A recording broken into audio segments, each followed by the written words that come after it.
Mismong mister niya ang kumitil sa buhay ng isang guro sa loob ng isang paaralan sa Las Piñas. Ang suspect sinabing nagawa niya ang krimen dahil sa galit. Balitang hatid ni EJ Gomez.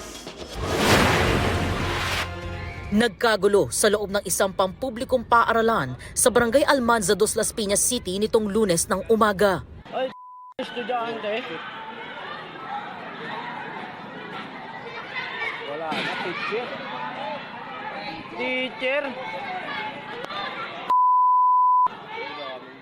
Tinulungan ng mga tauhan ng paaralan ang 51 anyos na guro matapos siyang pagsasaksakin sa loob ng kanilang faculty room. Ang sospek, mismong asawa ng biktima. May nag-report po sa amin na 2 bata na may estudyante daw pong sinaksak. So, binerify po namin doon sa eskwelahan.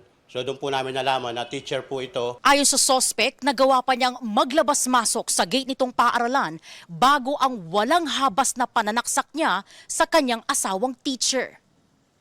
Sabi ng sospek, nagpunta siya sa eskwelahan para kausapin ang kanyang asawa. Alas 5 ng madaling araw, nandun na po ako. Base sa investigasyon ng pulisya, may gwardiya namang bantay sa eskwelahan. Dahil nga itong suspect ay asawa at usually nakikita doon sa lugar, siguro nagkaroon na kumpiyansa itong guard at nisukat akalain na may masama pa ng balakin ito. No? At around 8:40 or 8:45 after the recess, bumalik na yung biktima sa faculty kung saan siya ay sinugod ng suspect at doon na inupisahan siyang atakihin at na-witness ito ng 3 guro at 1 gwardiya. 37 beses inundayan ng saksak ang biktima sa iba't ibang parte ng katawan. Isinugod siya sa ospital pero idiniklarang dead on arrival.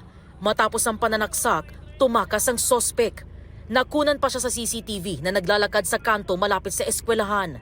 Kita rin sa CCTV ng barangay ang paikot-ikot na paglalakad ng lalaki. Gayon din ang paghabol ng ilang residente kabilang ang 2 teacher. Isang van pa ang bumangga sa sospek na nooy armado ng patalim para pigilan siyang makatakas. Dumiretso pa sa paglalakad ang sospek sa sumunod na kalsada hanggang sa dumami ang mga residenteng humabol kasunod ang mga tanod ng barangay at tuluyang naaresto ang sospek. May nakita po kami sa kanyang may dugo po siya sa paa. May dugo rin po sa kamay. May mga talsik din po yung kanyang mga damit ng dugo. Nakaipit pa sa kalikili yung kutsilyo at nasabi nga nung suspect nung siya hinuli na patay na lang daw siya at di raw siya nagsisisi. Selos ang tinitingnang ugat ng krimen. May sinasabi siya na nagseselo siya. May sinasabi na meron daw ibang lalaki na itong babae. Noong May 26, 2024, ay nahuli ko po sa aking asawa na may kasamang lalaki sa mismong bahay namin, sa mismong kwarto namin na nakaubot-ubad. Yun din daw ang rason kung bakit naghiwalay silang mag-asawa. Giit ng 38 anyos na sospek, makikipag-usap lang daw sana siya sa kanyang asawa na nauwi raw sa di pagkakaintindihan.